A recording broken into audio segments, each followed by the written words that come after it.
What's up everyone? Today I want to talk about one of the best endgame witch builds for Path of Exile 2, Dawn of the Hunt. And it's a spreading Contagion Chaos build. And there is nothing this build can't do. You can clear tier 15 maps super easy with this. You have tons of AoE damage. Your Contagion will just spread that damage to everything on the screen. And as long as you keep moving, the Contagion will keep spreading. So you could just walk through a map and everything will just spread and spread. You've got this big, massive scorpion. So these scorpions will also just roam around the map for you. And they'll spread your Contagion, spread all of this damage. So yeah, tier 50 maps are a breeze. And with the Lich Ascendancies, we have got massive single target boss damage. And probably the thing I like the most about this is it is so tanky. Okay, so let's go over the full build. And there's a lot of tricks you can do here to really ramp your damage, defenses, and some cool stuff you can do with the Scorpions to make them a lot more powerful. So I'm going to go over everything.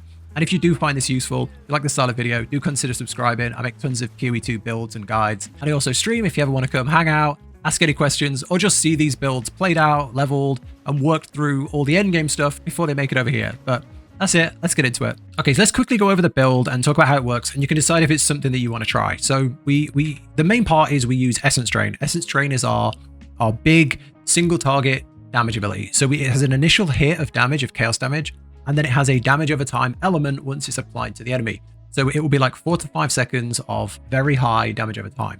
We use the chain support gem, so this isn't just single target, it will now spread to multiple enemies. And then we use something called Contagion, and basically Contagion has its own damage over time. So it has like a smaller, you see this was like 1,000 base, this is like 200 base, so it has its own smaller damage over time element, but this will spread your debuffs to everything around it once the initial target goes down. So this is how we chain all through the map with these two spells. So this is the most of the damage. So that's the main thing. Then we have this thing called Dark Effigy, and we drop a totem, and the totem will deal damage to anything that has a damage over time on it. So your basic rotation is you hit with Essence Drain, you hit with Contagion, and you drop a couple of totems. And then you just watch as purple just spreads everywhere and the whole map just melts. That's kind of the basics. And then we have a couple of auras. So we have Withering Presence, which will apply Withered to everything around us, increasing how much chaos damage they take. And we have this here, which will apply Despair, and Despair reduces their chaos resistance. So basically, everything around us is weakened to chaos, and we do tons of chaos damage. That's pretty much the entire build. The only extra thing here that makes this really strong is Unearth. So Unearth will use it on like fallen enemies, and it will raise these scorpions. Now these scorpions will run around, they're called bone constructs. They're scorpions. They'll run around and they'll deal damage to enemies, but the main thing they do is they are a meat shield. They will stand there and they will just take all of the hits. If there's a big group of melee enemies, they've got to get through your scorpions. If there's things putting out projectiles, they're going to hit your scorpions, not you.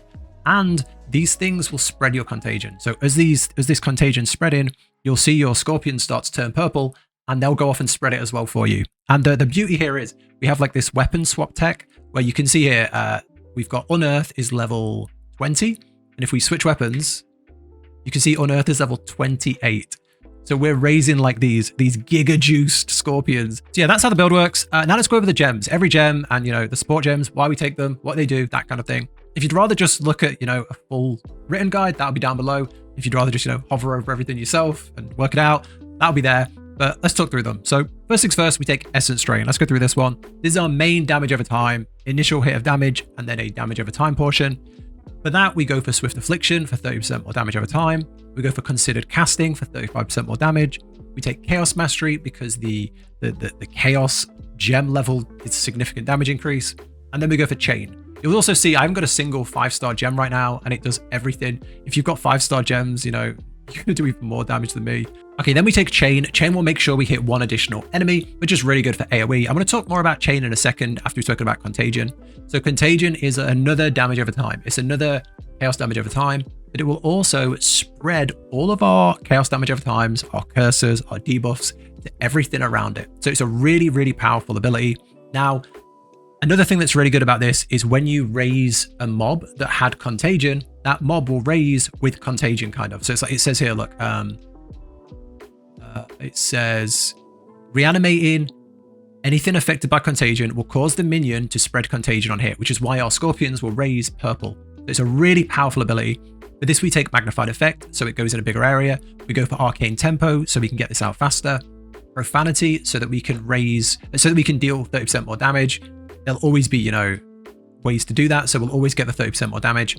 And then finally, we use Unleash. Now, if you've never used Unleash, what this does is over time, you'll start to generate charges of Unleash. So you can see here, Contagion has a 2 next to it. If we cast it, you know, we go down to 0. Look how fast it comes back. 1, 2. We're back to 2. We cast it again. 1, 2. We're back to 2. So it's very, very fast recharge. And then this will basically make sure that when we cast Contagion, it will hit to 2 additional enemies, or, you know, it will spread to more enemies. You can see 2 seals would be 2 additional casts.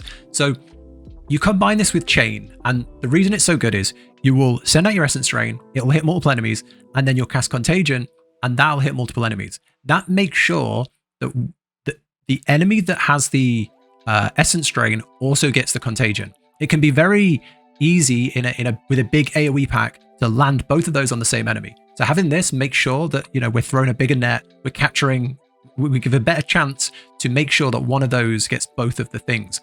And then when it goes down, it will spread everything. So this is key to making this work. On bosses, you can take off Chain if you want to just single target, but this is really, really important to have these 2. Okay, next, Dark Effigy. We raise a totem and it hits anything that has chaos chaos damage over time on it. So we go for this, we go for Overabundance, so you can have 1 extra.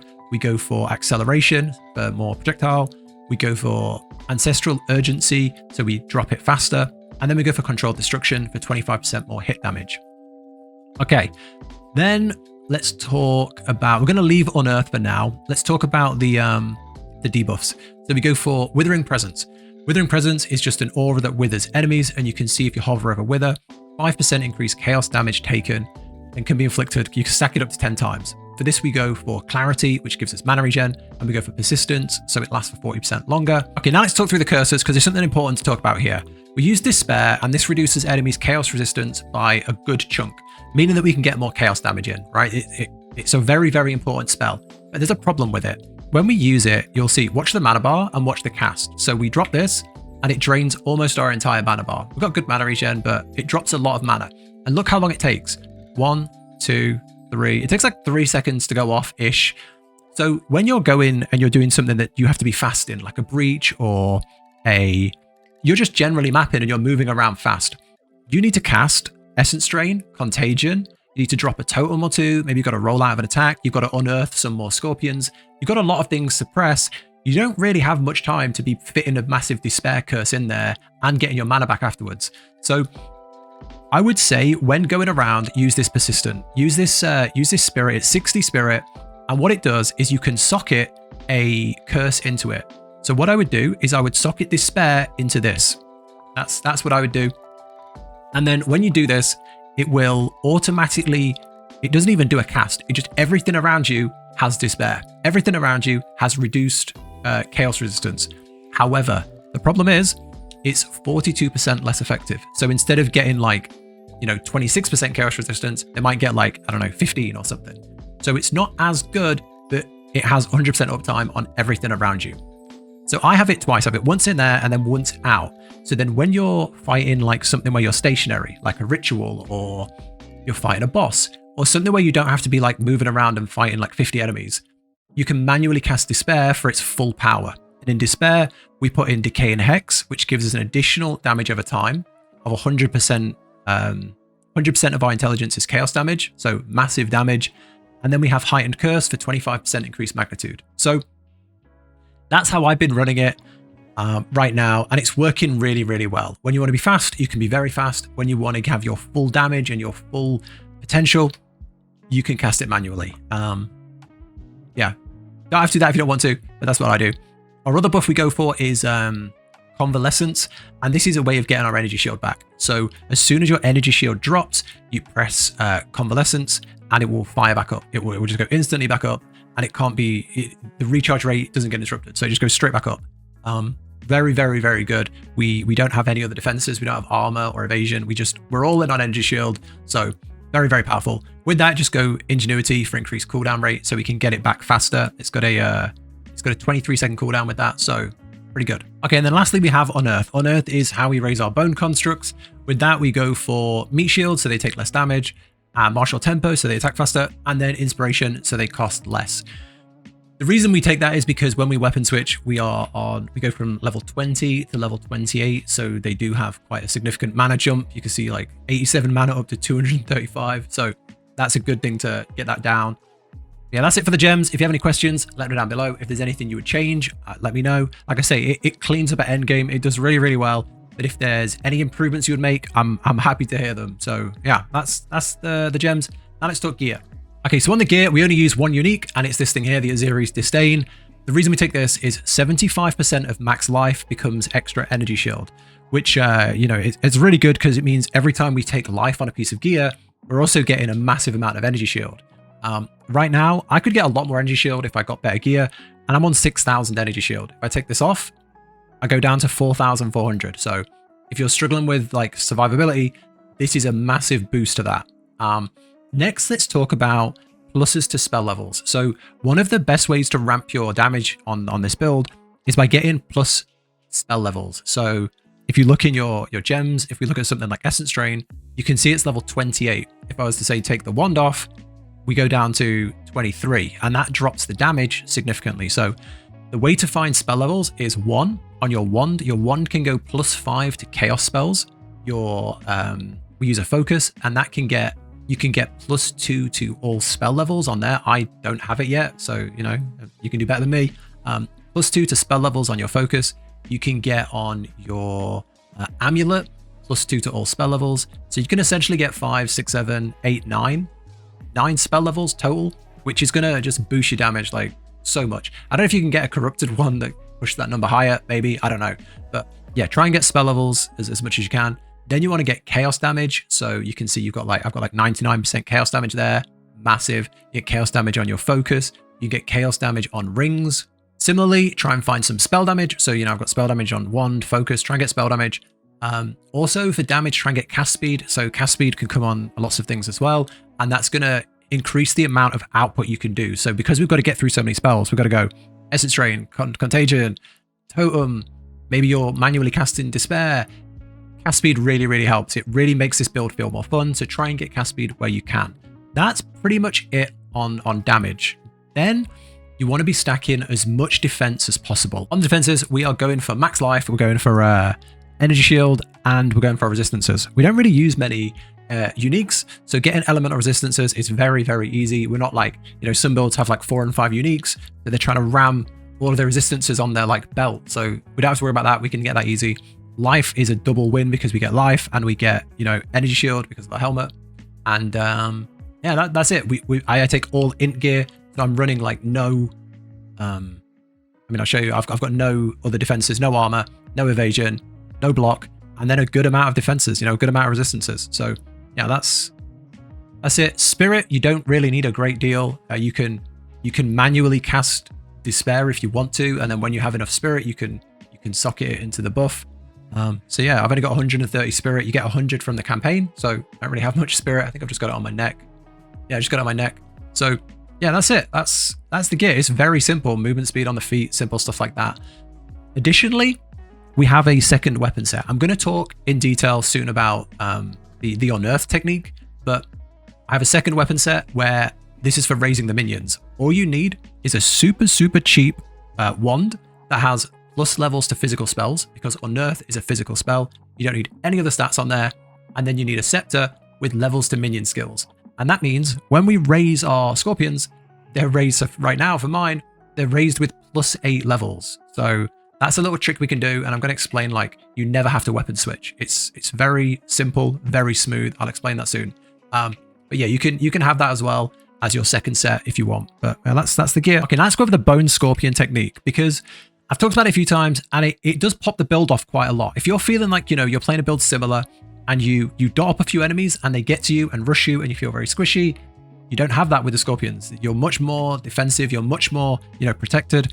Additionally, if you feel like you're spreading contagion to like 3 or 4 mobs, and then there's like 30 mobs that aren't getting it, that's because you don't have these, you know, spreading contagion Scorpions. It's massive. I will say a massive shout out to Scribbler, who sat down, explained this, talked me through everything. They made a guide going through how this Unearth technique works. So go check them out if you want to see it in more detail, but I'll explain it as best I can. The way this works is we use two sets of weapons. We use our main chaos dealing damage weapon, and then we have a second set of physical and minion based weapons. So we have a wand and we have a scepter. So when we look at Unearth, our normal set will show Unearth as level 20. When we flip, we have level 28 on Unearth, which means the mobs that we raise have much more defense. Now, when I initially heard of that, I was like, I don't weapon switch. Weapon switching is long. I don't weapon switch. You never have to weapon switch. What you do is you go into the skill and you set at the bottom here, used with weapon set 2. So every time you press Unearth, it will use it with this setup of the physical spell, minion spell. It will use it with the level 28 Unearth ability. So you never have to press the weapon switch button. And then you set all of your other abilities, so Dark Effigy, Essence Drain, to weapon set 1. So what you have now is, if you see my character, if I cast Unearth, I'm using this set of weapons, and you can see this set of weapon has the blue glow. Cast a totem, I automatically switch to my other ability, and then I go Unearth, and then I go Essence Drain, Unearth. You see he manually weapon switches. I never have to press weapon switch. So huge. So that's something really good. And then the other thing here is, on your passive tree, you can split out between your two abilities. So on your weapon that uses your chaos abilities, you can go into all the chaos nodes. So all these chaos nodes here, all these chaos nodes here, and I'll go through all this in detail, all these chaos nodes. And then on your minion ability one, you can go into things that make the minions last longer. You can go into things that give the minions more HP, that make them faster. You know, you can go into things down here to give them more max life. So you can really do a lot more if you set it up correctly. It really does improve the build, and you're gonna feel it massively when all these scorpions are out there. They're taking their hits, they're spreading the contagion. So yeah, I hope you try this and it works as well for you as it has for me. Okay, now let's talk through the passive tree and the ascendancies. I'm going to show this on the guide because it's easier to see. So if we go full screen, right, we use the weapon swap nodes here. So we get everything. We get all of the minion nodes. So when we raise our minions, they're stronger, faster, more defensive. And when we use our chaos spells, they deal more damage. So it's a win-win. It's really, really strong. If you wanted to go more one way, you could probably go more into one than the other. I've tried to keep a balance of both. So we're mainly looking for spell damage, chaos damage, cast speed on the chaos side. And then we're looking for anything that buffs like cursors. And then on the minion side, we're looking for minion health, minion speed, and keeping minions up longer. So we take all of these nodes at the start, you know, chaos damage, intelligence, spell damage, cast speed, mana regen, things like that, energy shield. We take the chaos damage here and skill effect duration. We take the energy shield and the mana regen here, and then we come out to this left cluster and we take both of these. We take chaos damage and increased defenses, and increased cast speed and chaos resistance. Chaos resistance is quite hard to come by, so it's nice to get that. Then we come up here, 30% spell damage, and we get all of this energy shield cluster here. Now we go up here, we come left, and we grab this cluster here for increased energy shield. We come along to here for increased energy shield. And I'm like level 80. You can probably complete that for extra energy shield. You come up to the top, you come along here, you get all of this energy shield here. You come along to here and you get +1 levels to chaos spells and increased chaos damage. We get all of the intelligence and increased energy shield here. And then here we get skill effect duration. This means that no matter what weapon we're using, we have 25% skill effect duration, which is fantastic. We get this cluster down here for intelligence and cast speed. And then we get this cluster down here so that our energy shield comes back faster. Now, there's a difference between energy shield recharge rate and faster start of energy shield recharge. So having a higher rate means it comes back faster. So as it's going up, it goes up faster. But this here, quick response, means that if it normally takes 4 seconds from when you lose your energy shield to get your energy shield back, now it would take you 3 seconds. So it's a significant node. I would definitely go out of your way to take this if you want nothing else. Then on the specific ones. So on the chaos specific, we take this cluster here for chaos damage and skill effect, and we take this one here for bigger cursors. Zone of control means that our cursors have a bigger area of effect, and they also slow enemies. Absolutely massive. Up here, we go for 29% chaos damage. We go up to this cluster here where we get 20% withered, and we get 11% extra chaos damage. Really, really good. Wither means they take more chaos damage, so fantastic. And then on the minion side, we want to take these nodes here which give minion damage, these nodes here which do minion life, and minion damage is recouped as life. Then we come up to this cluster here. We like branch off of here to get this cluster here, which is like elemental resistances, increased damage down to like increased area of effect, 10% chance to inflict withered on hit, which is incredible, physical damage reduction, chaos resistance, all this really good stuff. And that's pretty much everything I have right now. As I change it, I might do like a, as I get better gear and, tweak this more, I might make an updated version. But as of right now, this is how I'm running it. And it's incredible. Honestly, it's really strong. I wouldn't change anything as of right now. On the Ascendancy, this is a bit of a hard one because this is going to be down to preference. I think this node here is really, really, really good, but it's going to depend on your playstyle. Eldritch Empowerment means that when you cast a spell, it takes away a little bit of your energy shield. So it's 3% of energy shield to cast. Now, the problem there is if you're not comfortable, you're going to eat away your energy shield. Additionally, when your energy shield runs out, you're going to feel panicked because you can't cast any spells. So only take this if you feel comfortable, but it's 30% more damage. So it's incredible. Then you go down this cluster here. While you're not on low mana, you have Unholy Might. This is a massive damage increase. Then down this side, we take Soulless Form. If you take Soulless Form, you basically have infinite mana regen. Your mana regen just goes through the roof until you start taking things like this. Your mana regen will be solid. Then we take this one here, Eternal Life. Your life cannot change while you have an energy shield. The reason we take that is because things that penetrate the energy shield cannot get to our life, which is fantastic, making energy shield phenomenal. And additionally, we get this thing here. So on our helmet, we have this thing here. 11% of damage taken bypasses your energy shield. Not anymore. Not with that node. Once you have Eternal Life, you don't have that. So win-win. That's everything. Yeah, that's the build. I hope you like it. I absolutely love this build. I'm going to keep pushing it further. I think it's so well-rounded between like the damage, the defense, single target, AoE. It's so much fun. If you have any questions, let me know down below. If there's anything you would change, I'm always looking to improve. Let me know. Additionally, if you want to come see it played out live, come hang out. I've been streaming a lot lately. Thank you to everyone who's been coming over. Loads of support over there. Thank you so much. But yeah, that's it for the video. Thanks for watching. Take care, and I'll catch you in the next one.